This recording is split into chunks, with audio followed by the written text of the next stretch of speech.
अब देखिए, अभी तक आपका जो हुआ है क्लास लेक्चर्स में, वो आपका हुआ है एडिशन ऑफ वेक्टर। उसके मैं 3 आपको बताए थे केस।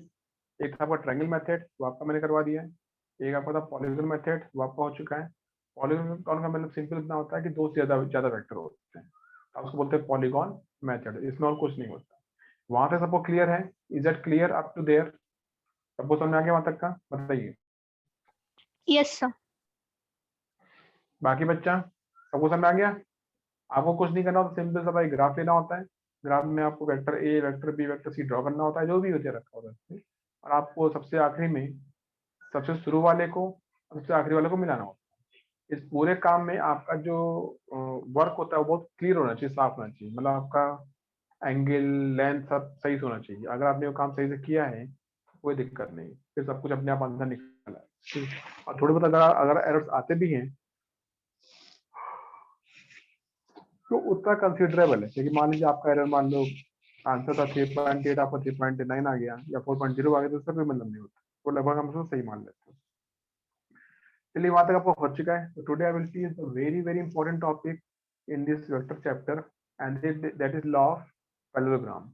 लॉ ऑफ पैरेललोग्राम में क्या होता है कि हम लोग 2 वेक्टर्स लेते हैं, ठीक है, हमको पता करना होता है उनका रिजल्टेंट। उसके साथ और भी कई सारी बातें होती हैं। इस पूरी प्रोसेस को हम बोलते हैं कंपोजिशन। क्या बोलते हैं?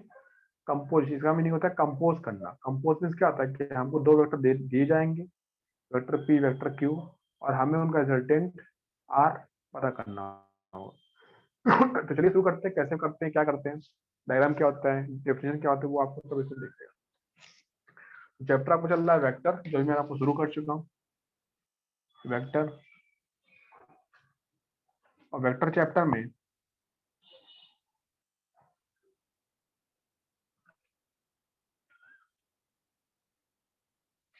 ठीक है, मुझे पढ़ाना है एडिशन ऑफ वेक्टर,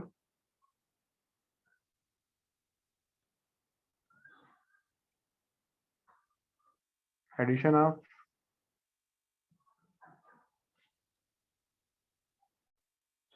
वेक्टर्स। ठीक है, इसमें 3 चीजें आती हैं।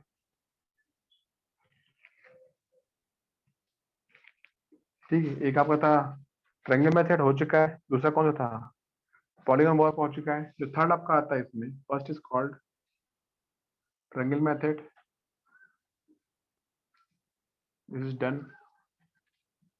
Second is called polygon method, ये भी हो चुका है। तो थर्ड आपका आता है इसमें, थर्ड नंबर आता है, इसको बोलते हैं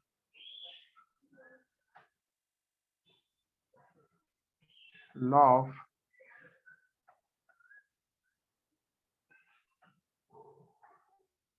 पैरेललोग्राम।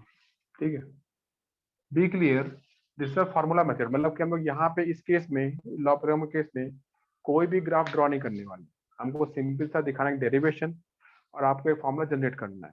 ठीक है, 2 वेक्टर होंगे पी क्यू। कल मैंने आपको ए और बी पढ़ाए थे, ए बी सी पढ़ाए थे। तो आप ए लिखिए, बी लिखिए, सी लिखिए, पी लिखो, क्यू लिखो, इससे कोई फर्क नहीं पड़ता। ठीक है, आप कुछ भी मान सकते हैं, आंसर मेरा आ ही जाएगा। ठीक है, हमको अपना आंसर निकालना होता है इसमें। तो यहाँ पे होता है क्या,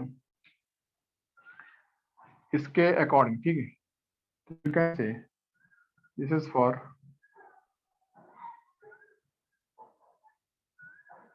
two vectors,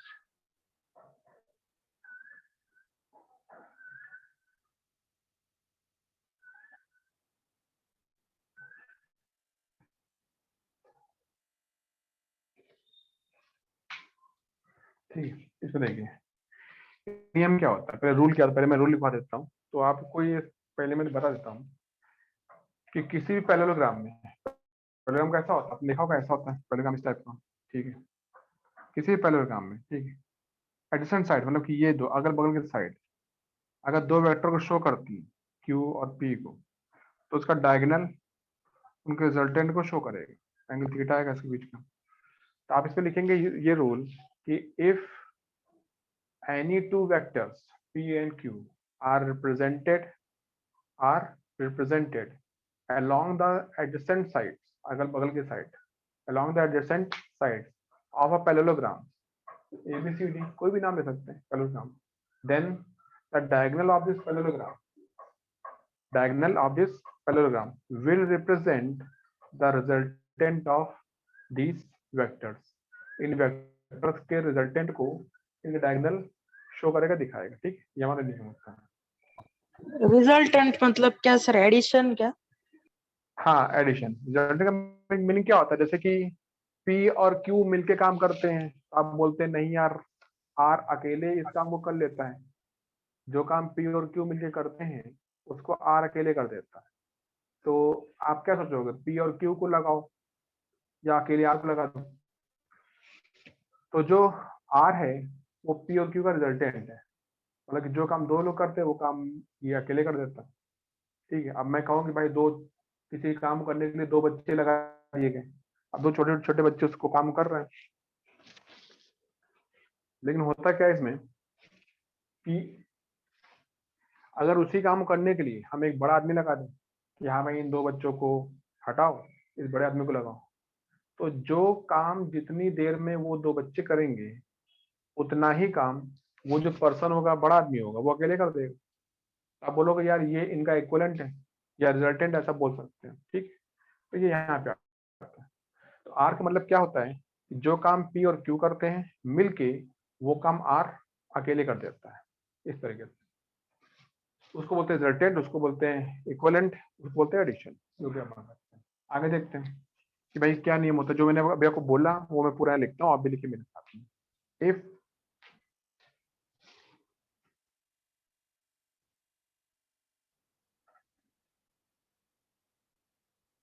if any two vectors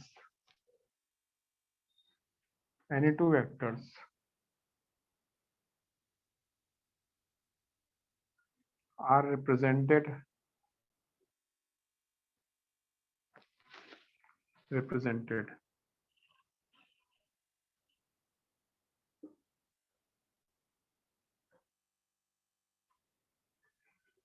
along the adjacent sides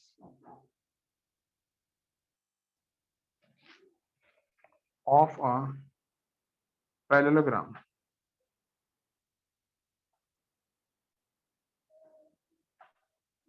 ठीक है, इसको लिखिए ध्यान से, नहीं सुनना तो मुझे बताइएगा। पैरेललोग्राम, ठीक है। Then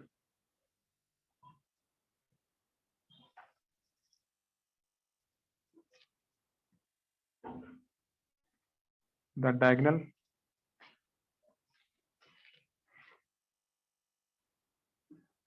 of the parallelogram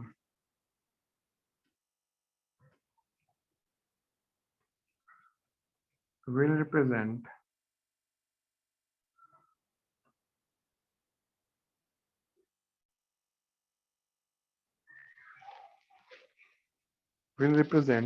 the resultant of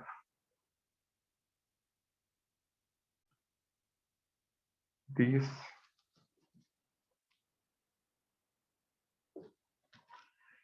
vectors। ठीक है, अब इसको डायग्राम कैसे दिखाते हैं। डायग्राम आप देख सकते हैं इस तरीके से कि हमने एक डायग्राम बना रखा है बड़ा सा। डायग्राम में बड़ा बनाऊंगा ताकि आपको पूरा दिखाई दे ठीक से इसमें। और डायग्राम बहुत इजी होता है।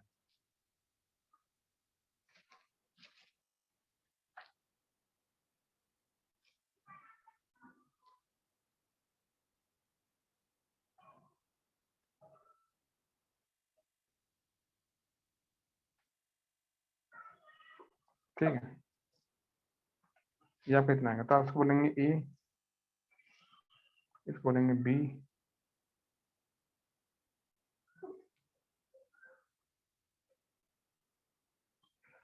इसको बोलेंगे सी, इसको बोलेंगे क्या,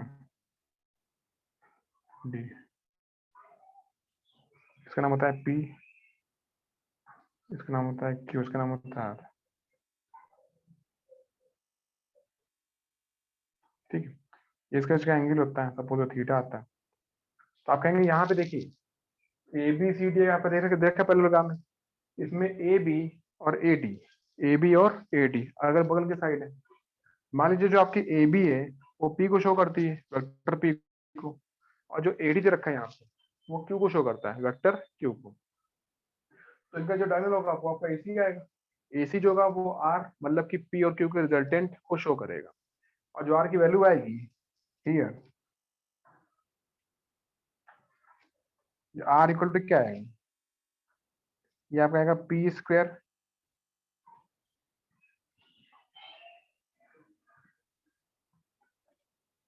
cos थीटा।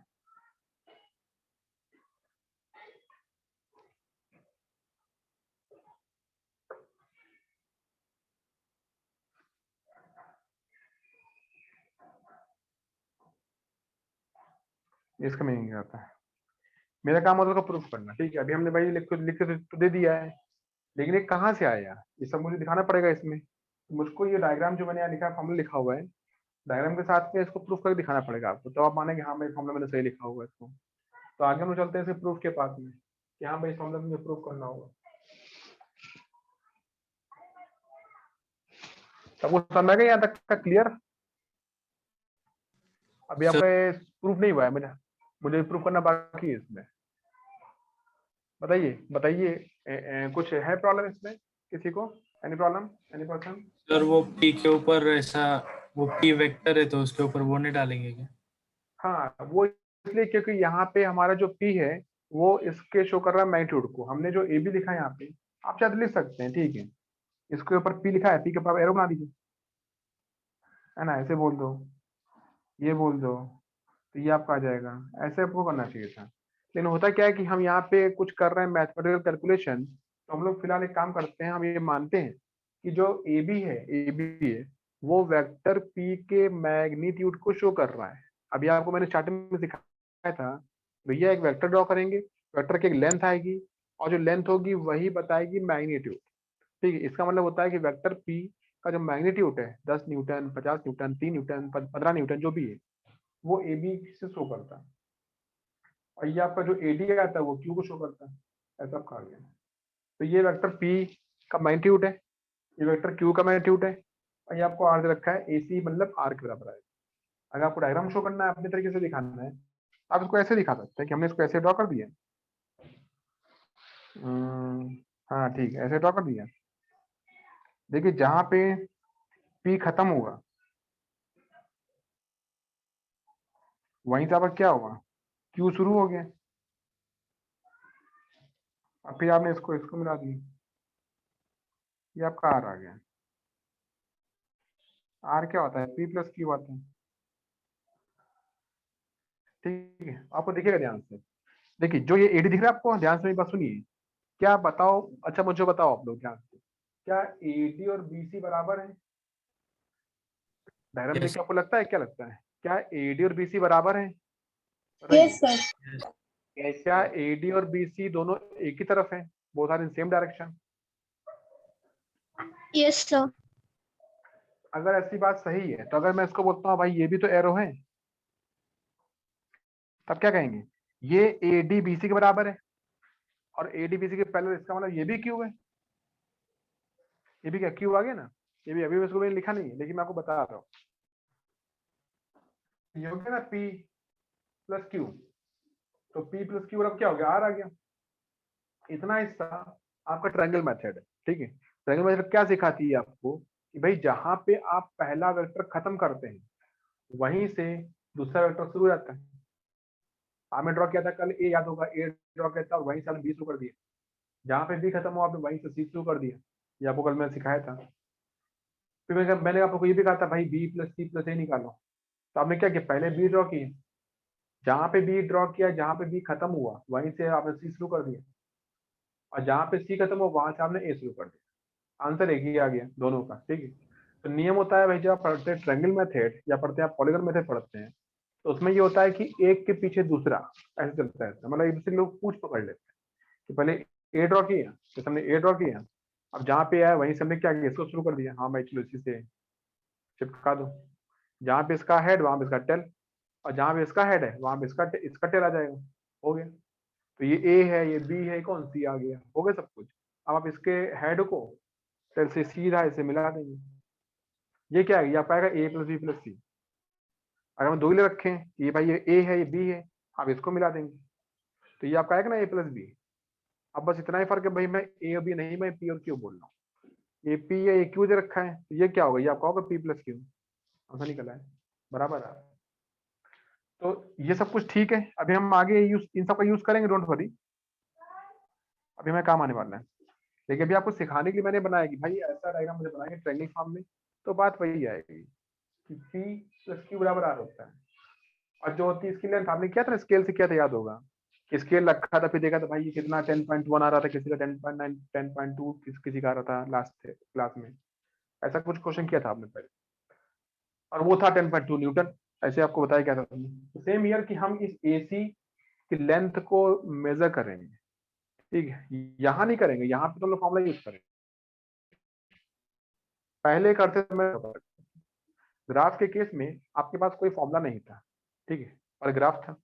इस केस में हमारे पास फार्मूला है और कोई ग्राफ नहीं है। हम यहाँ पे ग्राफ का नाम नहीं लेने वाले, हम यहाँ पे ग्राफ का यूज बिल्कुल नहीं करने वाले, हम यहाँ पे किसी भी टाइप की कोई स्केलिंग नहीं करने वाले। हम सिंपल सा फॉर्मूला यूज करेंगे और मेरे फॉर्मूले से आंसर वही आएगा एग्जैक्टली जो उस दिन आपके क्लास में आया था, जो आपने उस दिन किया था, आपने अपने ग्राफिंग की थी, आपको कुछ आंसर आ गया था। उस दिन तो आंसर थोड़ा बहुत डेविएट भी हुआ था, 10 आना था 10.2 आ गया। आज आंसर डेविएट नहीं होगा, आज बिल्कुल एग्जैक्टली 10 या 10.2 जो भी होगा वही आएगा, बराबर आएगा, क्योंकि फॉर्मूले में कभी कोई गलती होती नहीं है जब तक हम कोई गलत वैल्यू ना पुटअप करें। फॉर्मूला यूज करना है, बिल्कुल सही वैल्यू पुटअप करनी है, आंसर बिल्कुल सही आता है, डोंट वरी। अब मेरा काम क्या है भाई, इस फॉर्मूले का प्रूफ दिखाना, भाई ये फॉर्मूला कैसे हुआ, कहाँ से आया, किधर से आया, क्या कर सकते हैं। तो देखिए यहाँ मैं कहता हूँ प्रूफ, प्रूफ के लिए मैं आपको एक बड़ा डायग्राम बनाता हूँ, बड़ा सा आपके सामने। अब डायग्राम को देखिए,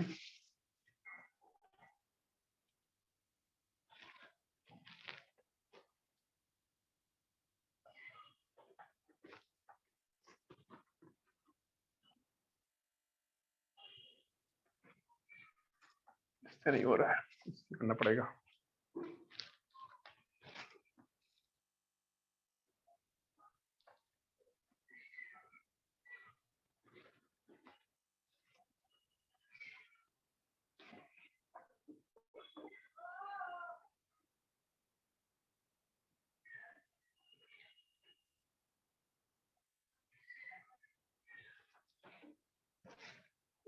आप इसको अच्छे से ड्रॉ कर दीजिए, इसके ठीक पहले यहाँ पे ड्रॉ होना चाहिए, ठीक है। ठीक हो गया लगभग, मुझे दिख रहा पहले से भाई। तो मेरा नाम होगा ये ए, इसका नाम होगा बी, इसका नाम मैं सी डाल देता हूँ, इसका नाम होगा सी, इसका नाम क्या डी आएगा। और मैं एक काम करता हूँ, यहाँ से कि ड्रॉ किया मैं इसको एक्सटेंड कर दिया आगे, ठीक है।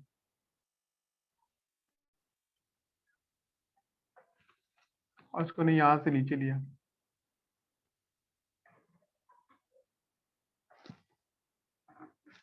इसको नहीं ई ले लिया, पॉइंट ई मान लेते हैं इसको, हो गया ना, A B C D E हो गया, ठीक। तो आगे चलते हैं, आगे भाई कितना इसमें और कर सकते हैं।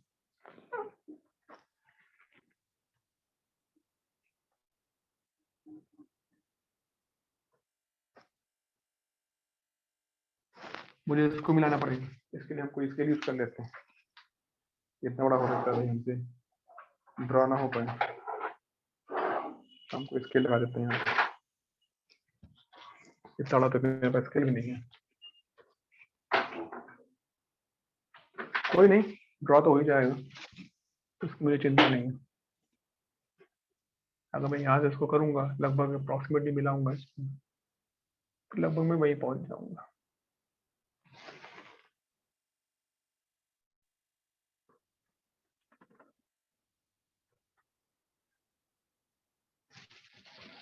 ड्रॉ हुआ भी है,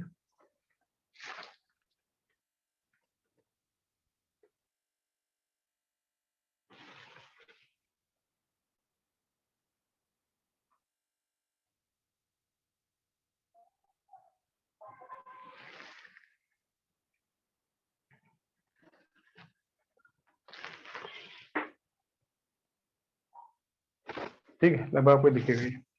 तो ये जो आपको दिखेगा बड़ा सा, ठीक है, ये कौन है, ये आर वेक्टर है, ठीक है, दोनों का रिजल्टेंट, क्लियर। अब आता है भाई, बाकी चीज दिखा देते हैं। मान लीजिए कि यह जो आपका आता है ए बी,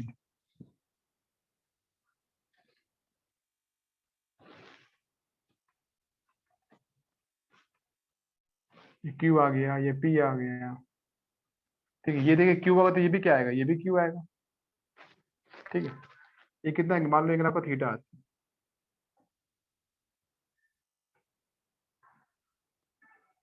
ठीक है। ये भी क्या थीटा आएगा, सेम आएगा, थीटा आएगा। क्लियर, इतना आगे समझ, सबको समझ ना, सामने डायग्राम दिख रहा है आपको, दिख रहा है सामने Yes. डायग्राम। आप Yes. जरा देखो ध्यान से कि भाई हमको triangle B C E B E पर परपेंडिकुलर ये 90 आता है, तो अगर 90 है तो व्हाट इज साइन थीटा, इसको देख के क्या बोलेंगे, इसमें बोलिएगा व्हाट इज साइन थीटा, कौन बताएगा, बोलो। साइन थीटा इक्वल टू कितना आता है, EC upon BC. CE by Q. Sir CE by Q. हाँ सी बाई क्यू या बीसी बोल सकते हैं। और कॉस कितना आएगा, sir BE by cos Q. Theta. हाँ तो देखिए इस में आपको दिखा देता हूँ, आपने भी बोला मुझे कि साइन थीटा कितना आता है, साइन थीटा देखिए, साइन थीटा आता है सीई अपॉन क्या, बीसी मतलब क्यू बोला, तो सी कितना आएगा, क्यू साइन थीटा, और दूसरा आपका आता है क्या आता है इसमें, कॉस थीटा। ये क्या आता है, बेस, बेस क्या होता है बीई अपन के क्यू आता है, तो बी कितना आता है, बी क्यू कॉस थीटा, समझ गया। देखिए सी इतना आगे क्यू साइन थीटा, ये आगे क्यू कॉस थीटा।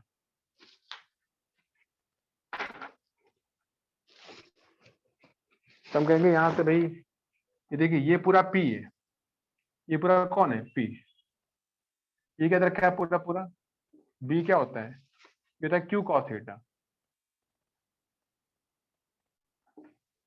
और सी कितना होता है, सी, सी आपका आता है क्यू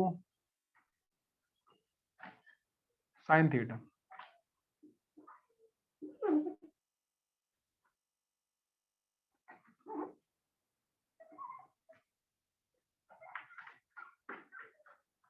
ठीक है, सबको समझ में आ गया, is it clear all of you,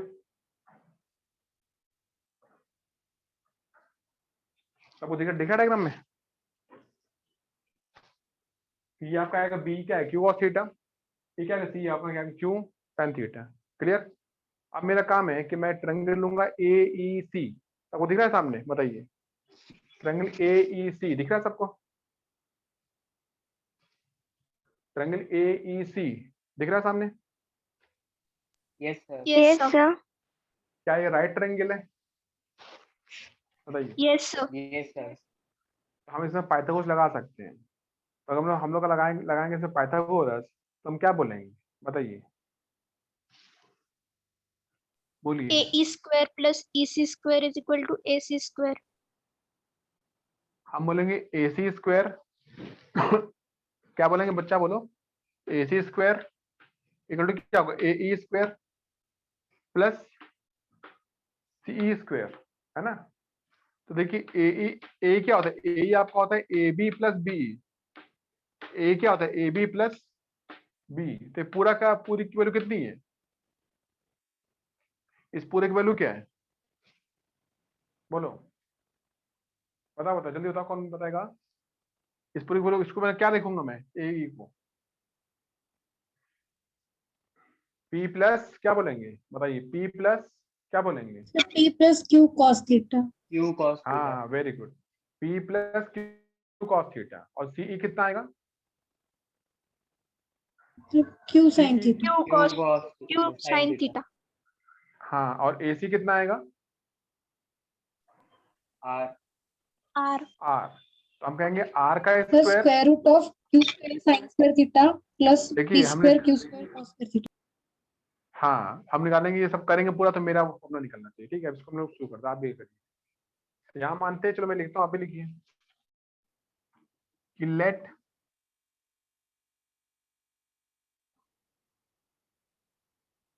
vectors P and Q are represented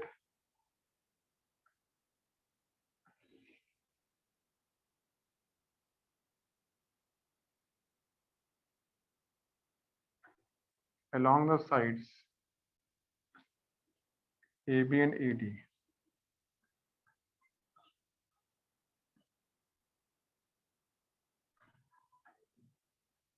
अब parallelogram ABCD as given in the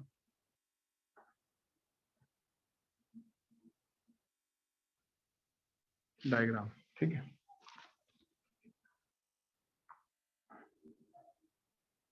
from triangle BEC आपको जो जब पढ़ाया गया था, आपने बोला था sine theta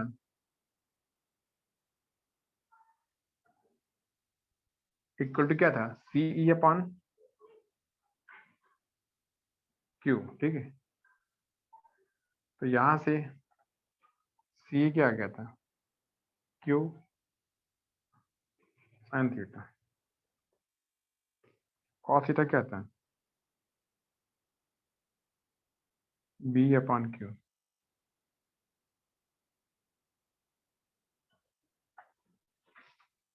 Q cos theta. ठीक है, इतना हो गया. Now in triangle AEC,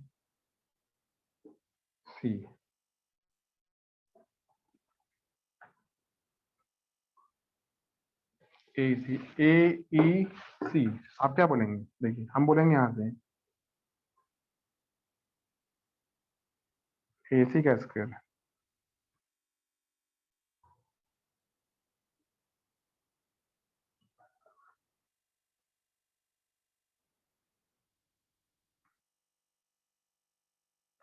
AE क्या होगा,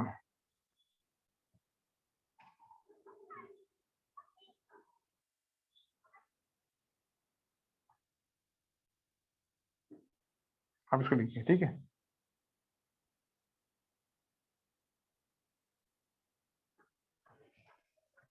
AC देखिए सबको. अब देखिए AC कितना आएगा, AC होगा R. AC क्या होगा, AC आपका होगा R होगा यहाँ पे, अब कहेंगे ये होगा R का स्क्वायर, ये होगा P plus Q cos theta का स्क्वायर, आएगा Q साइन थीटा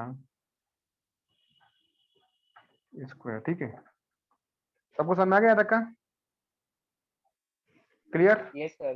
बताइए, अब बता, ये बताओ आप लोगों ने पढ़ा होगा क्लास 9-10 में कि A प्लस बी का स्क्वायर क्या होता है, A प्लस बी का स्क्वायर इक्वल टू क्या होता है, ओपन करेंगे ब्रैकेट, कितना आएगा, A square plus A 2AB square plus plus B. 2AB plus B square square. plus 2AB. हाँ तो इसमें A कौन है, B कौन है, इसमें A is equal to P A and B is equal to B cos Q Q cos. cos theta. तो कितना आएगा जब ब्रैकेट को ओपन करेंगे, तो बोलो क्या आएगा,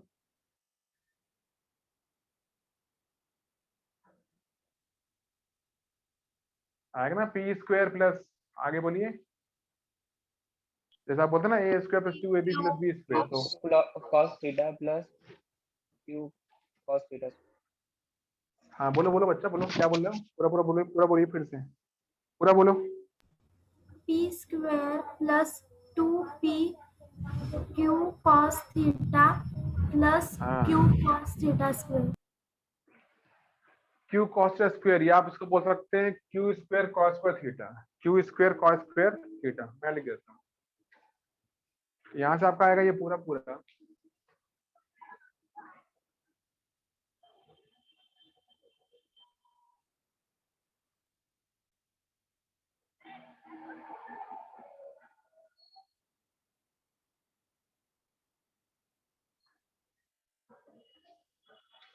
देखिए ये कितना है, ये आपका आएगा R स्क्वायर, ये आएगा P square plus 2PQ cos theta plus Q square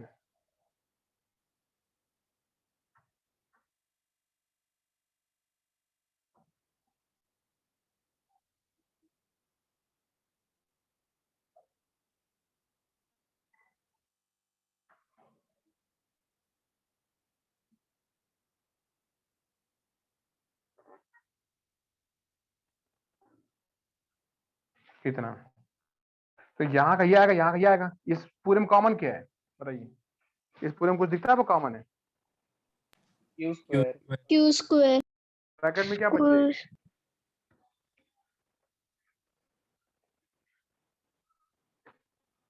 क्या बचेगा ब्रैकेट में, अगर क्यू स्क्वायर में कॉमन लेंगे तो ब्रैकेट में बचेगा cos square theta plus sin square theta, cos square theta plus sin square theta equal to क्या होता है,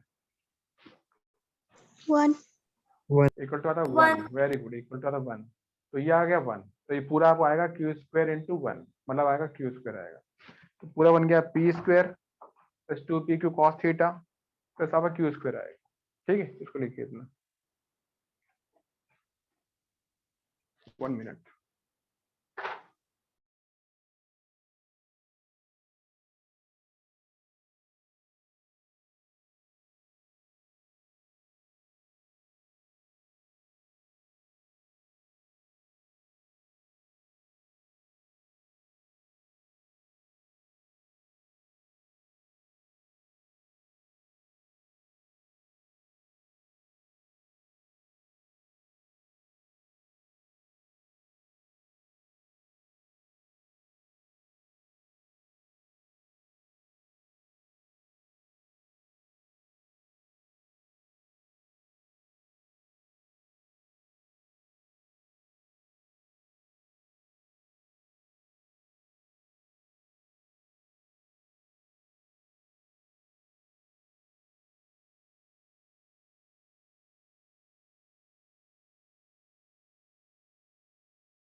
चलिए इसको हटा देता हूँ, इधर करा ये पार्ट, इसका कोई काम नहीं है।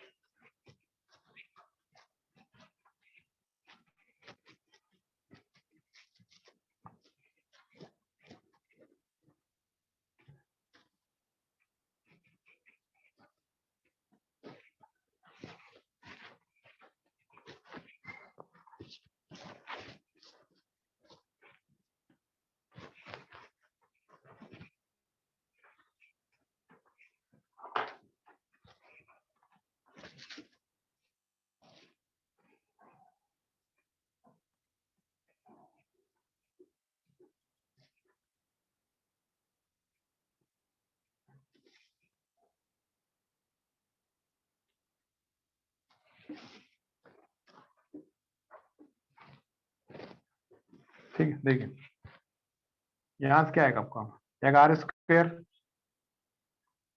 इक्वल टू आएगा P square plus 2p Q cos theta plus Q square, bracket में cos square theta plus sin square theta, पूरी वाली क्या आती है 1, आर स्क्वायर इक्वल टू क्या आएगा P square plus Q square cos theta, आपको इतना आ जाता है, ये यहाँ तक आ चुका है, ठीक है, आप इसको स्क्वायर रूट कर सकते हैं चाहे तो, भाई हमको समझ में आता है इसमें से, आर क्या आता है, ये आता है P square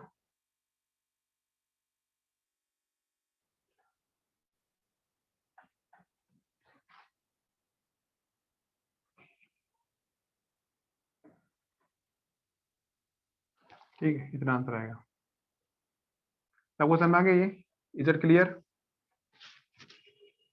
is it clear all of you, बताइए। Yes sir yes sir. अब एक्चुअली मुझे वो बताइए कि मैं मान लेता हूँ कि मान लो ये एंगल आपका जो आ रहा है, ये एंगल ये आपका अल्फा आता है, तो ये कितना आता है, ये बीटा आता है, तो आप कहेंगे देखिए अल्फा जो दिख रहा है आपका एंगल, अल्फा अल्फा का एंगल क्या है, अल्फा एंगल किसके बीच का है बताइए, अल्फा जो दिख रहा है आपका एंगल डायग्राम में, अल्फा किसके बीच का एंगल है, कौन से वेक्टर्स के बीच का एंगल है अल्फा,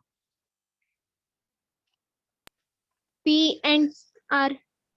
हाँ पी और आर, आप बोलिए आर और बी के बीच क्या एंगल है अल्फा, और बीटा कौन है, बीटा कौन है? Beta, R and Q. हाँ बीटा दे रखा आर और क्यू के बीच का एंगल, ठीक है, हमको पता करना है अल्फा बीटा। ट्रायंगल देखिए ध्यान से, ए ई सी दिख रहा है आपको? ट्रायंगल ए ई सी दिख रहा है सबको?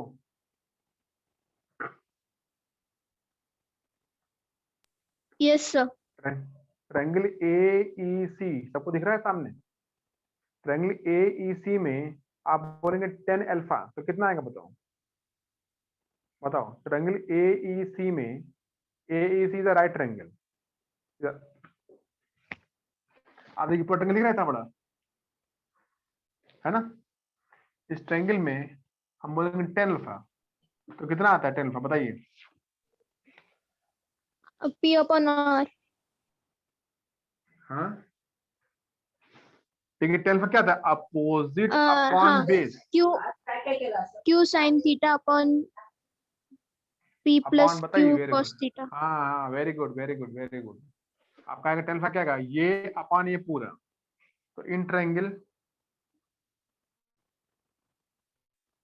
ए ई सी देखिए 10 अल्फा कितना आएगा?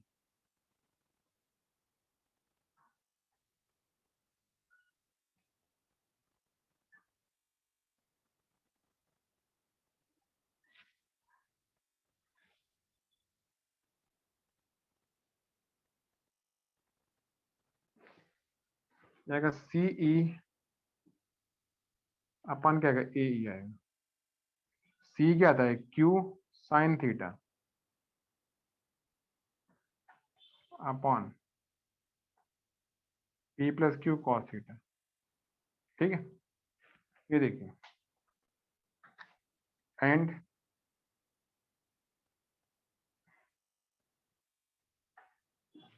Tan beta. अब मेरा सुना ध्यान से, बहुत जरूरी बात मैं बोल रहा हूँ। AD upon DC। नहीं नहीं नहीं, एक्चुअली क्या होगा कि बीटा के लिए कोई ट्रायंगल हमारे पास नहीं, हम लगाएंगे लॉजिक। लॉजिक क्या लगाएंगे? लॉजिक लगाएंगे भाई देखो, ये दे रखा है आर, ये दे रखा है और इधर रखा है, ये क्यू है, ये बीटा है और ये आपका अल्फा दे रखा है, ये पी है, ये क्यू दे रखा है, दिख रहा है आपको? और ये कितना एंगल आ रहा है? थीटा आ रहा है, इतना थीटा अल्फा। अब मेरी बात सुनो ध्यान से पहले, ठीक है? मैं जो बता रहा हूँ, हमको बोलना है अल्फा, हमको बोलना है बीटा, तो जैसे आपने अल्फा बोला है हमको उसी तरीके से बीटा बोलना है, ठीक है? तो पहले कैसे बोलना है? देखिए अल्फा किससे अटैच है, तो आप बोलोगे कि अल्फा पी से अटैच है। अल्फा किससे अटैच है? पी से अटैच है। तो नियम होता है कि जिससे अटैच नहीं है उसको पकड़ो। मतलब कि अगर मुझे को अल्फा बोलना है अल्फा, तो मैं पकड़ूंगा किसको? अगर अल्फा बोलना है आपको तो आप पकड़ेंगे क्यू को, और बीटा बोलना था किसको पकड़ेंगे? पी को। E. ऐसा क्यों सर? ऐसा एक्चुअली बस मैं फॉर्मूले याद करने के तरीके सिखा रहा हूँ, ठीक है? और कोई बात नहीं, इसको देख के मैं ये तैयार कर रहा हूँ। एक्चुअली होगा क्या कि आप एग्जाम में फॉर्मूला भूल जाएंगे। अगर फॉर्मूला भूल गए तो भाई याद कैसे रहेगा? कोई तो स्टेट जो याद करने की, कोई तो भाई हमको लगे कि हाँ इस तरीके से हम फॉर्मूला तैयार कर सकते हैं। तो एग्जाम में आप जब बैठते हैं अपना क्वेश्चन कर रहे होते हैं तो ऐसा बहुत बार आपके साथ होगा कि आपको फॉर्मूला याद नहीं रहेगा। बहुत बार क्या, कई बार होगा क्या फॉर्मूला भूल जाएंगे। अब फॉर्मूला भूल गए तो भाई फॉर्मूला याद कैसे आए? तो उसके लिए कोई तो ट्रिक लगाई जाए, कोई तो शॉर्ट ट्रिक आपको सिखाई जाए कि हाँ भाई ऐसे पढ़ लो। तो ये वही आपकी शॉर्ट ट्रिक है जिससे हम लोग अपना फॉर्मूला याद कर लेंगे कि हमको भाई फॉर्मूला याद आ गया, ठीक? तो मैंने आपको सिखाया ये है कि ये अल्फा ये है, बीटा ये होता है। अगर आपको बोलना होता है अल्फा तो हम किसको पकड़ते हैं? क्यू को। अल्फा में क्या बोला गया? देखिए अल्फा बोला गया है क्यू को पकड़ा ना, तो आपने बोला Q sine theta upon Q cos theta, मतलब क्यू ऊपर भी है क्यू नीचे भी है, और ऊपर कौन है? साइन है, नीचे कौन है? कॉस है। ये कैसे याद रहेगा? आप बोलोगे 10 बोल रहा हूँ मैं, 10 में तो साइन अपॉन कॉस होता ही है। 10 में क्या साइन अपॉन कॉस होता है, इसका मतलब ऊपर साइन नीचे कॉस। तो 10 अल्फा के मामले में ऊपर आएगा साइन थीटा, नीचे आएगा कॉस थीटा क्यू के साथ में, और नीचे क्या आएगा? साथ में पी आ जाएगा, साथ में भी पी आ जाएगा। अब इसको ध्यान रख के आप मुझको बताइए, ऐसा सोचिए कि हम 10 बीटा बोलने जा रहे हैं, टेन बीटा मुझे क्या बोलना चाहिए? P sine theta upon P sin theta upon Q plus cos. P sine theta, हाँ very good, upon, Q plus P cos theta. हाँ ऐसे याद रखा जाता फॉर्मूला। तो फॉर्मूला ये ऐसे बनाया जाता है। तो होगा क्या कि भाई आपको आगे जाके फॉर्मूला जब आप भूल जाएंगे तो आपको कोई ना कोई ट्रिक याद रखनी पड़ेगी कि भाई इस ट्रिक से हमको फॉर्मूले याद रहेंगे। आपको ऐसे बहुत ट्रिक पहले से भी याद होंगी, जैसे आप थोड़ा बहुत पहले पढ़ा भी होगी। तो कुछ ना कुछ ट्रिक होती है जिससे आपको चीजें याद रह जाती। तो ये वही ट्रिक है कि हमको भाई फॉर्मूला याद रहे, तो इस तरीके से याद रहे। तो ये इनको बोलते हैं अल्फा बीटा बोलते हैं इंडिविजुअल एंगल्स। अल्फा बीटा का नाम क्या होता है? अल्फा बीटा का नाम होता है, these are called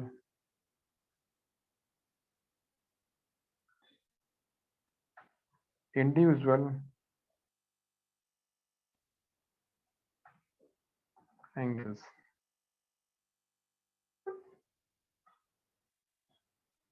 Individual angles का ये नाम होता है। Is it clear? Excuse me, sir. Hmm, Sir, in the Hello. formula of R, we have taken as under root P square plus Q square.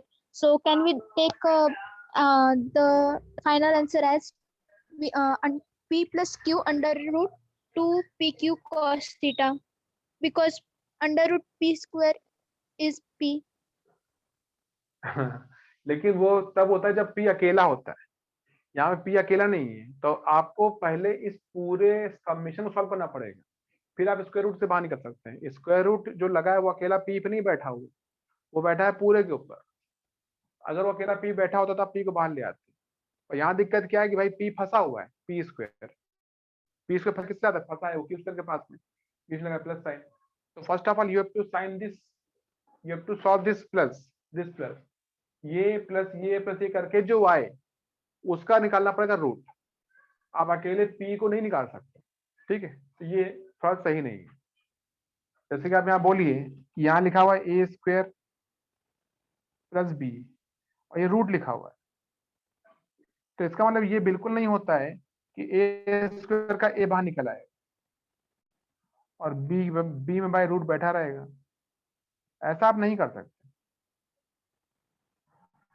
समझे आप? ये बराबर नहीं है, ये बल्कि गलत है।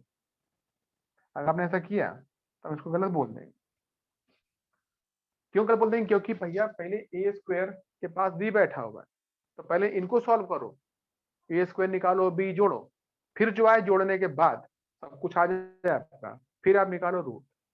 अब वो कितना आता है वो हम आगे देखेंगे, तो इसलिए वो चीज यहाँ पे संभव नहीं है। आगे चलिए, समझ आ गया? क्लियर? Yes, sir. सबने लिख लिया इतना? सबने लिख लिया था डायग्राम बच्चा? ये पूरा हो गया सबका? सर हाँ, सर वो tan अल्फा और tan बीटा का फॉर्मूला का क्या यूज है फिर? आपसे पूछेगा क्वेश्चन में, वो कहेगा कि भाई बताइए रिजल्टेंट क्या होता है and find the individual angle. उस आप सब बोलेगा कि थीटा दे रखा है, ये अल्फा बीटा आप बताइए। तो आप अल्फा बीटा तभी बता पाएंगे जब आपको उसके फॉर्मूले याद होंगे। अगर आपको फॉर्मूला याद नहीं तो आप उसमें क्या कर सकते? कुछ नहीं कर पाएंगे।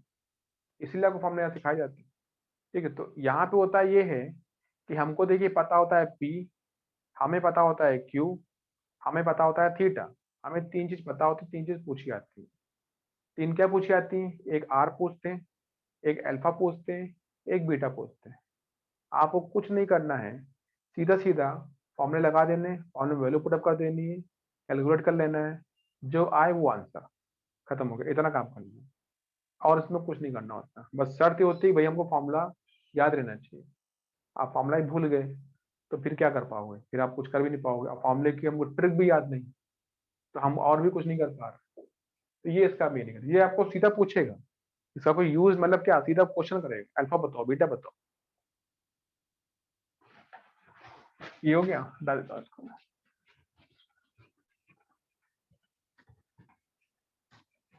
अब इसमें एक बात आती है,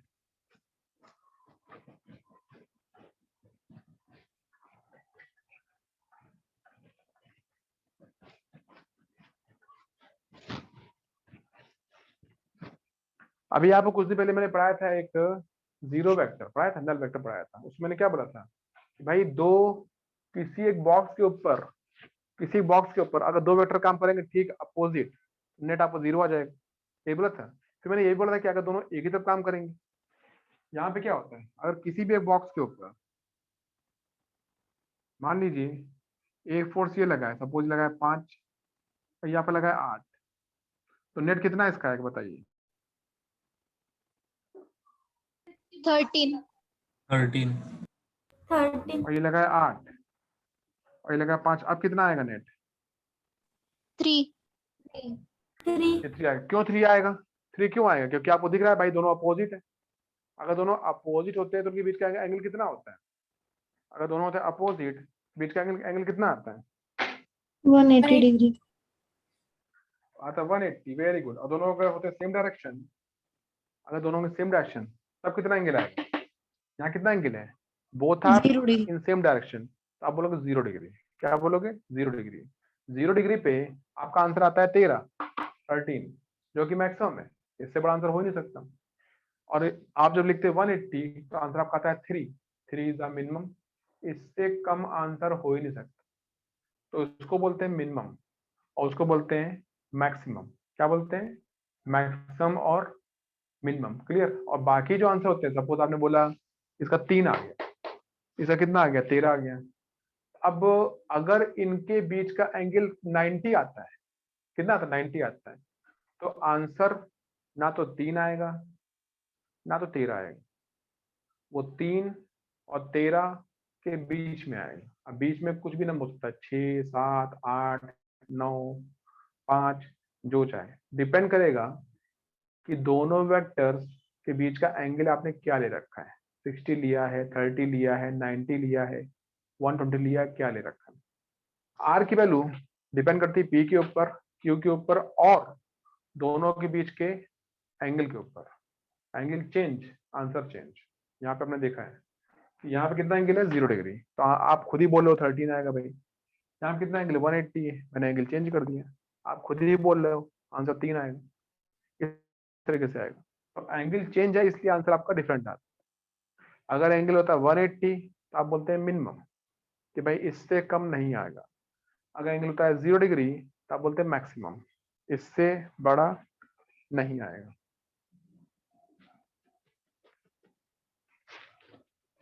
ठीक है, इसको लिखिए ध्यान से। मैं यहाँ कर दूं, यहीं भी कर देता हूँ। ठीक है, इसमें एक बात आती है कि when vector p and vector q are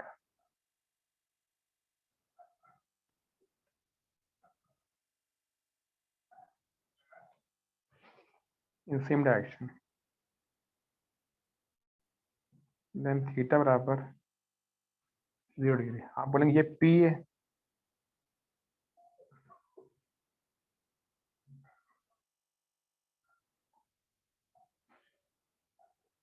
ये q है।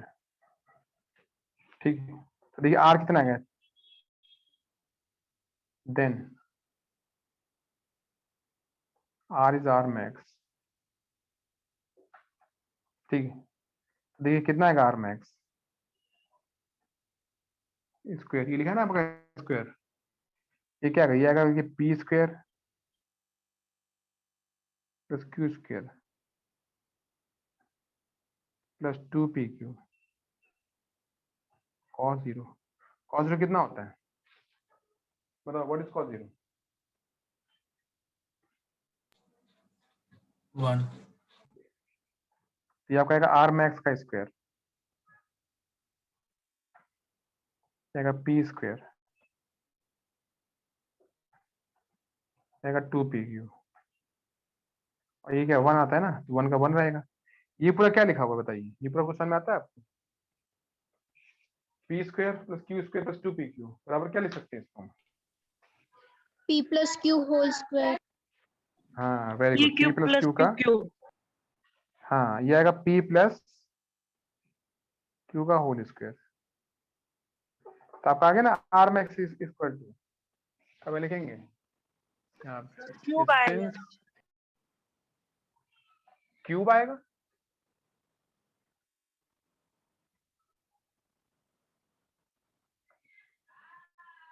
क्या आएगा? p प्लस क्यू का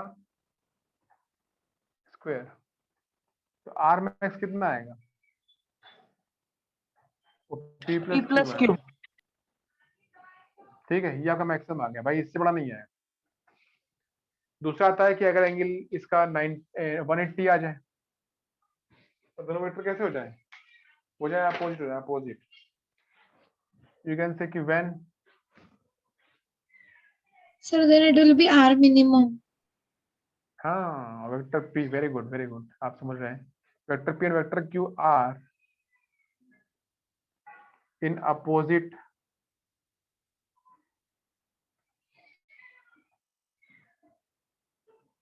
डायरेक्शन, देन थीटा क्या आएगा? 180 डिग्री। देन आर क्या आएगा? R minimum. आप मुझे क्या बोल देंगे? देखिए p होगा आगे,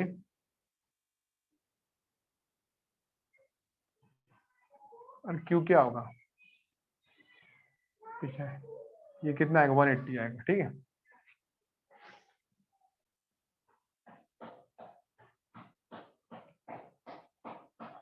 मिनिमम का स्क्वायर। ये आएगा p स्क्वायर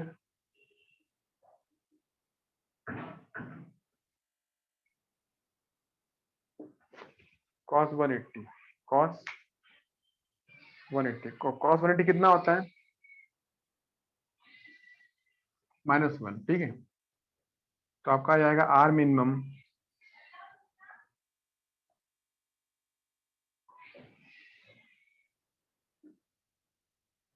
ये माइनस का 2pq आएगा, माइनस का 2pq। बताइए कितना होता है पूरा पूरा? ये पूरा क्या होता है? ये पढ़ा है आपने? A square plus B A square minus minus A minus P। P minus ये Q आपका square। तो आएगा p माइनस क्यू का होल स्क्वायर आएगा। सो देखिए आर मिनिमम कितना आएगा? P minus Q।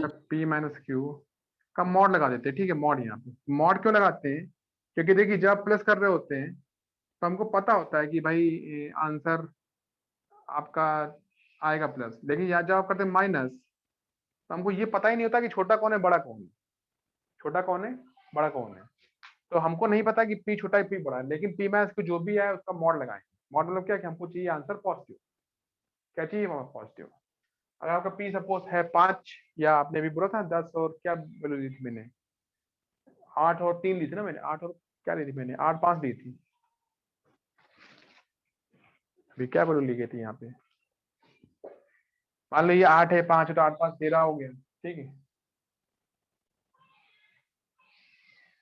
8 5, हाँ ये 8 है, ये 5 है, तो आपका 8 5 क्या आएगा? 13 आएगा। आप लिखेंगे 8 माइनस 5 तो +3 आएगा। अगर आप बोलेंगे 5 माइनस 8, 5 माइनस 8 तो आपको -3 आएगा ना, तो -3 नहीं चाहिए, हमको चाहिए प्लस। तो मैं -3 में मॉड लगा दूंगा, मैं बोलूंगा भाई मेरा +3 आएगा। क्या आएगा? +3 आएगा। या फिर इसको ऐसे लिखते हैं, ऐसे भी लिखते हैं, या फिर इसको बोलते हैं p डिफरेंस q, ऐसे बोला जाता है। इसका मीनिंग होता है,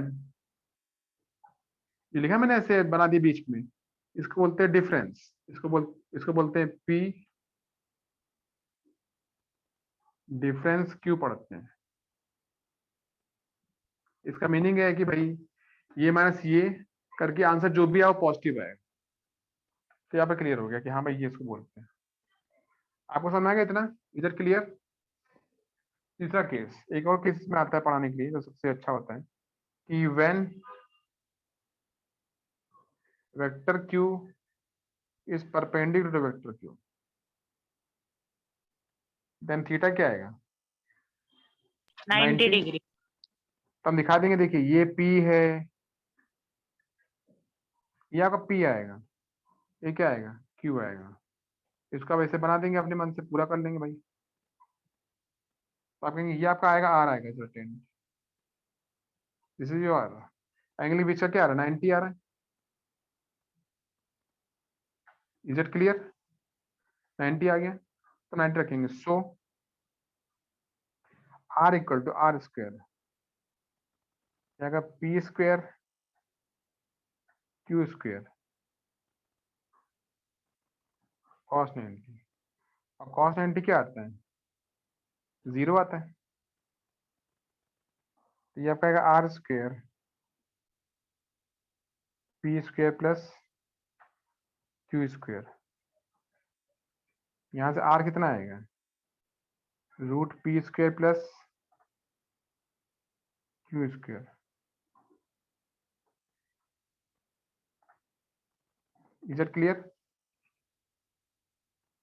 ये लिखिए यहाँ तक कि भाई मेरे 3 के साथ है। These 3 cases are very very very important. हम इन 3 केस में ही आपसे बात करेंगे। आगे जो भी क्वेश्चन वगैरह आएगा या जो भी मैं कुछ पूछूंगा या आप खुद करेंगे, उसमें एंगल जनरली होगा या तो अगर पूछेगा आर मैक्स क्या होता है तो आपको पता होगा 0 डिग्री पे होता है। ये कोई नहीं बोले कि एंगल 0 है कि 180। ये आप सोचिए, या आप खुद सोचिए, आपको केस याद रहने चाहिए। अगर वो परपेंडिकुलर है तो एंगल 90 का आता है और आंसर आता है root P square plus Q square. अगर वो 0 है तो आंसर आता है पी प्लस क्यू। अगर वो 180 है मतलब अपोजिट है तो आंसर आता है पी माइनस क्यू, या पी डिफरेंस क्यू बोल सकते हैं, इससे जो भी आप बोल सकते हैं ऐसे बोल दीजिएगा। इसके अलावा अगर कोई एंगल आता है, मान लो 60 आता है 120 आता है, तो मुझे नहीं पता, तो मुझे आंसर नहीं पता। मैं फिर आंसर फॉर्मूले का यूज करूंगा, फॉर्मूले में वैल्यू पुटअप करूंगा, ये जो देखा मैं फॉर्मूला और जो भी आंसर आएगा हम उसको मानेंगे हाँ भाई मेरा आंसर ये आ गया। क्लियर? आप इस तरीके से काम करिए। आपके जो एंगल है उस एंगल को नोटिस करिए, नोट करिए, और आपका जो है वो मुझे बताइए कि हाँ मेरा ये आंसर आया। क्लियर? एंगल चाहे कोई भी है, फॉर्मूला यही यूज करना है या फिर ये यूज करना है। ठीक, आप ये दोनों में से कोई भी यूज कर सकते हैं। अगर ये यूज करेंगे तो आप रूट नहीं लगा हुआ है, लेकिन जब आपका आंसर बाद में आएगा तो आपको वो आएगा आर स्क्वायर की वैल्यू, तो आपको रूट लेना पड़ेगा। अगर आप रूट लगा रखा है पहले से तो आपको जो आएगा पूरा करने के बाद वो सीधा आर की वैल्यू आएगी, आपको रूट नहीं लेना पड़ेगा। तो you can use either this और दिस, आप कोई भी यूज करिए, आंसर तो आ ही जाता है। और साथ में टेन अल्फा टेन बीटा की वैल्यू याद रखिए। जो मैंने आपको ट्रिक सिखाई है इस ट्रिक के पास रहिए, इस ट्रिक को सोचिए, ऐसे लिखिएंगे और इसके क्वेश्चन करिए। ये 2 क्वेश्चन कराता हूँ, आप भी करिए साथ में। सबको समझ कितना? सबने लिख लिया? Excuse me, sir. बोलो बच्चा। So this will work for 2 vectors, but then in the assignment there is one question.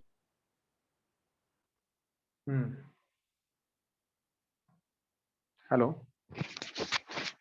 So we are asked which of the resultant of 3 vectors cannot be 0, like that one question is there. हाँ तो वो इसका नहीं है ना, वो कहेगा which of, जो मैंने दिया था उसकी बात कर रहे हैं क्या? Yes, sir. अच्छा, जो मैंने दिया था उसमें क्वेश्चन क्या था बताओ, फिर मैं आंसर बताता हूँ। विच of the, Sir, the question is like this. Question number 7. हाँ समझ गया, which of the following 3 are not 0, ऐसा कुछ लिखा है ना? The following sets of 3 forces act on a body whose resultant cannot be 0. So options are there like 10, 10, 10, 10, 10, अब 20. सुनो मेरी बात, अब मेरी बात सुनो ध्यान से। उसमें ये आता है कि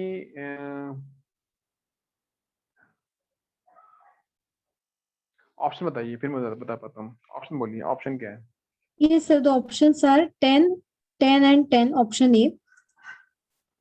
Option B is 10, 10 and 20. Option C is 10, 20 and 23. And option D is 10, 20 and 40. यही सही है। ठीक है, अब देखिए ये सही क्यों होता है, क्योंकि अब मेरी बात सुना बड़े ध्यान से, बड़ी मैं गहरी बात बोल रहा हूँ आपको। अगर मेरे पास 2 वेक्टर होते हैं, एक का नाम है पी, एक का नाम है क्यू, तो मैक्सिमम आपका मैक्सिमम आ सकता है पी प्लस क्यू, और जो आपका मिनिमम वो आएगा पी माइनस क्यू। इसका मीनिंग क्या होता है कि जैसे कि आपने बोल रखा है मेरे पास 2 वेक्टर हैं, एक की वैल्यू है 10 मान लो मेरे पास P दे रखा है, P की वैल्यू दे रखी है 15 और Q की वैल्यू दे रखी है मुझे सपोज 5, तो P प्लस Q कितना आएगा? 20 20. और P माइनस Q कितना आएगा? 10. 10 आएगा ना? आएगा 10। क्लियर? समझे आप?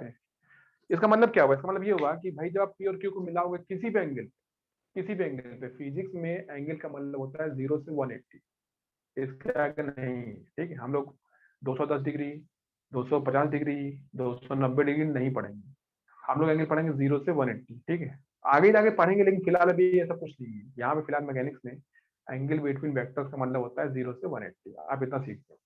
अब आता ये कि अगर ये P15 है, Q पास है, तो इससे मैक्सिमम आंसर कितना आ सकता है?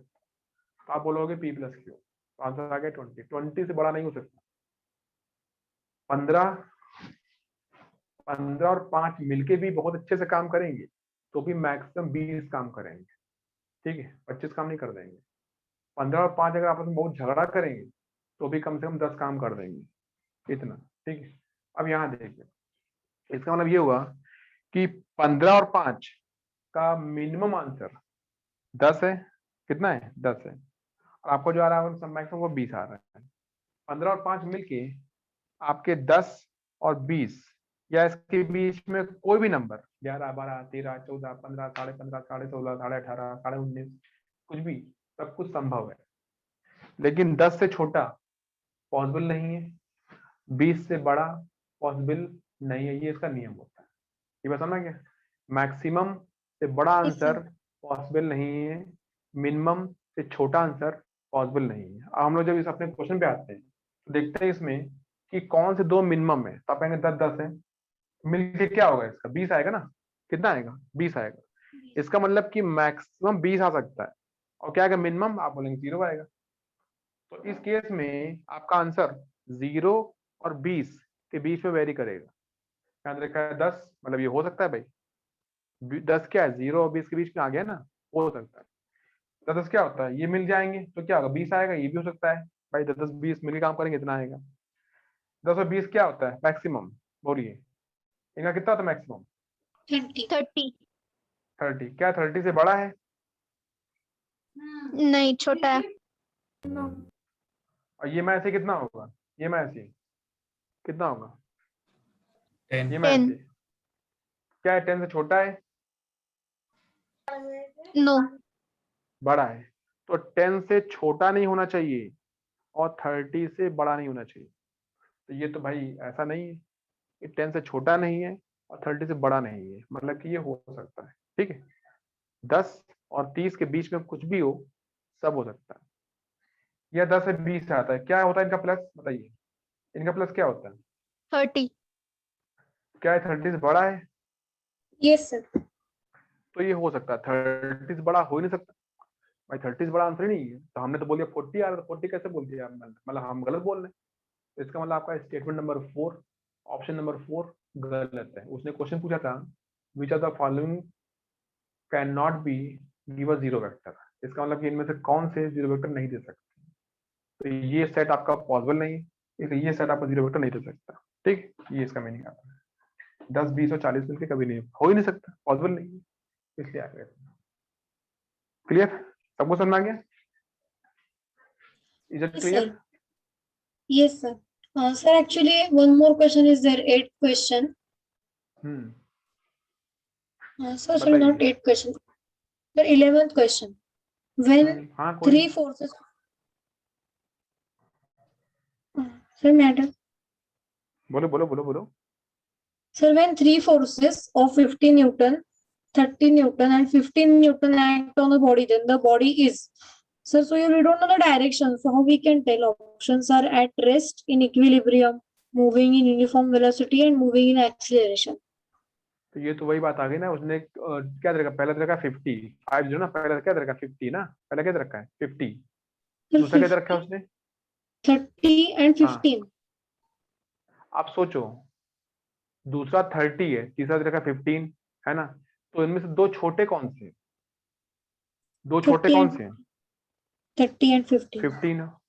इनको मिला के क्या कितना आता है? अगर आप 15 30 को मिला भी देते हो तो b कितना आता है? 45. क्या 45 तीसरा वाला है? तीसरा वाला क्या है? 50. 45 से 45 बड़ा है ना, तो इसका मतलब कि तीनों मिलके कभी इक्विलिब्रियम आएगा ही नहीं। इसका मतलब the object will be in moving condition, वो चलता रहेगा, वो कभी रुकेगा ही नहीं। ऑप्शन क्या दे रखे हैं आपके? ऑप्शन बताइए, ऑप्शन क्या है? Sir, option is given it will be at rest. It will be moving कभी with गलत है। uniform velocity. ये Then भी गलत है। equilibrium, it will move with acceleration. ये चौथा सही है, मूविंग विद एक्सीलरेशन, क्योंकि आता बात ये, आपने एक फॉर्मूला पढ़ा होगा, शायद पढ़ा होगा, नहीं पढ़ा मुझे पता नहीं है, F equal to m a, पढ़ा है ऐसा फॉर्मूला आपने? Yes, sir. किसी ने पढ़ा है भाई formula F equal to m a? F equal to m a में M क्या होता है Mass. और A क्या होता है? Acceleration. Accelerate. अगर आपका फोर्स कुछ आ रहा है, मान लो आपका फोर्स आ रहा है 10, 15, 20, 50 कुछ भी आ रहा है, तो बराबर बोलोगे ये तो बराबर एम ही होता है।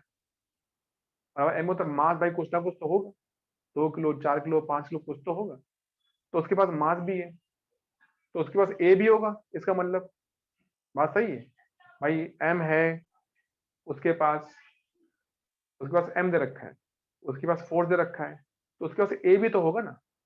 इसका मतलब कि object will be moving with some acceleration. ठीक है, बात समझ आ गया? ये चीज है। Is it clear? Yes, sir. So means if it's a uniform velocity, means acceleration is zero. हाँ, अभी Then there is अब no force. हाँ, अगर आपका ए जीरो आ गया, ए क्या आ गया? जीरो आ गया, तो आप बोलोगे हाँ भाई मूविंग विद यूनिफॉर्म वेलोसिटी। लेकिन हमारा आंसर क्या आ रहा है कि आप बोलोगे मेरा तो तीसरा फोर्स तो 50 है, तो 15 और 30 मिलके भी 50 की बराबरी नहीं कर सकते। इसका मतलब कि object is not at equilibrium, मतलब नेट फोर्स जीरो नहीं है, नेट फोर्स कुछ ना कुछ तो होगा। अगर नेट फोर्स कुछ ना कुछ होगा तो नेट ए भी कुछ ना कुछ होगा, F इक्वल टू एम है। अगर फोर्स है, एम है, तो ए भी तो होगा ना भाई उसके पास, तो किसी ना किसी ए से तो भागेगा ना, भागेगा तो हमको देखना पड़ेगा उसको कि हाँ भाई उसका कितना ही आ रहा है। वो तो क्या खैर बात की बात है, फिलहाल आपको बोलना पड़ेगा कि the object is moving with acceleration. Answer आ गया, चौथा ऑप्शन होगा इसका आप जो बोलना है। Is it clear all of you? Yes. Thank you, sir. चलो वेरी गुड, चलिए इतना रख लीजिए, ठीक है, क्योंकि अभी ये चल नहीं पाएगा। ठीक है, इसके क्वेश्चन हम लोग अगली बार कराएंगे, ठीक है। क्वेश्चंस में सिंपल होता है, फॉर्मुला बेस्ड क्वेश्चन रहते हैं, ठीक है, और 2-3 क्वेश्चन ट्रिकी होते हैं तो हम लोग भी कर सकते हैं बाद में, अभी तो नहीं हो पाएगा। तो नेक्स्ट क्लास आपकी कल परसों जब भी होगी, ठीक है, हम उसमें कराएंगे ऐसे क्वेश्चन खूब सारे, ठीक है। आप उसमें और जो असाइनमेंट मैंने आपको दिया था उसके अलावा मैं और भी आपको दूंगा असाइनमेंट कभी करने के लिए, तो आपको वो करते रहिए, ठीक है। 15, 20, 50 जो भी क्वेश्चन सुनाएंगे आप फटाफट करते हैं। जितना जितना मैं टॉपिक पढ़ाता रहूंगा आपको उतने क्वेश्चन में देता जाऊँ, आप वो करिए। और कोई भी डाउट किसी को आता है तो आप बिंदास मुझसे पूछ सकते हैं, मुझे व्हाट्सअप करिए या मुझसे आप क्लास में पूछ सकते हैं, ठीक है, नो प्रॉब्लम। सपने आते Sir, लिखिए ये पूरा जो assignment, क्लियर। हाँ, ये जो assignment है सर, वो हाँ नेक्स्ट लेक्चर में डिस्कस होगा पूरा. हाँ हाँ, वो तो 15 क्वेश्चन कौन सी ज्यादा, वो तो 10 मिनट लगे डिस्कस करने में, कौन सी बड़ी चीज होती है। असाइनमेंट होते हैं जब ये इससे भारी भारी क्वेश्चन आएंगे, बड़े बड़े आएंगे, जो टाइम लगेगा, हाँ भाई एक क्वेश्चन पढ़ाने में मुझे समय लगेगा। अभी आपको जो मैंने क्वेश्चन दे रखे दे वेरी सिली क्वेश्चन, बहुत सिंपल क्वेश्चन, आप उसमें 10-15 में से 10 तो खुद ही कर लेंगे। हो सकता है आपको एक दो कोई ना आए तो अलग बात है, अदरवाइज लगभग समझ आएंगे, ठीक है, नो प्रॉब्लम। अभी मैं इसके आंसर की आपको पोस्ट कर दूंगा, ठीक। बताइए सबको समझ आ गया इतना क्लियर? Yes, sir. चलो इतना रखिए, चलो बाकी अगली क्लास में करते हैं, ठीक है। ओके, सर इसका रिकॉर्डेड लेक्चर आ जाएगा ना यूट्यूब पे आज? हाँ हाँ, अभी रिकॉर्डिंग कर रहा हूँ, इसको भेज रहा हूँ। Okay sir.